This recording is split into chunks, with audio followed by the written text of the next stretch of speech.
بلاتي علاش ديما المسيحيين او الدول الغربيه تلبسوا الكحل في الجنائز؟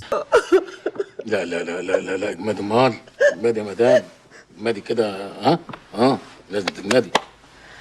انا جمدت خلاص ميرسي. فرقع معك هذيك لايك وفولو باش يطلعوا لك الفيديو الجاي. هاد العاده كترجع للامبراطوريه الرومانيه وبالضبط في القرن 19 وبالضبط مره اخرى بسبب هاد السيده اللي هي الملكه فيكتوريا اللي لبست الكحل من بعد وفاه رجلها حياتها كامله كحيداد عليه. وشحال كانت كتبغيه الست الحرام مات ودار لنا زهرنا معاه. وفي هذيك المده ومن بعد كل هذاك الوقت ولا هاد اللباس ترمز عندهم بالجديه والاحترام وواحد الوزن عاطفي تعاطفي كبير. وايضا من بعد ما كل شيء تيكون لابسه بحال هكا كتخلق واحد الجو ديال التعبير الجمالي الحزن والتضامن في هذيك اللحظه. لوجيك. ومن اشهر الدول اللي كيلبسوا الكحل في الجنازات ديالهم امريكا، كندا، الانجليز، طاليان، اليونان، اسبانيا، المانيا، روسيا، تشيك، سلوفاكيا، البرازيل والمكسيك وتايلاند.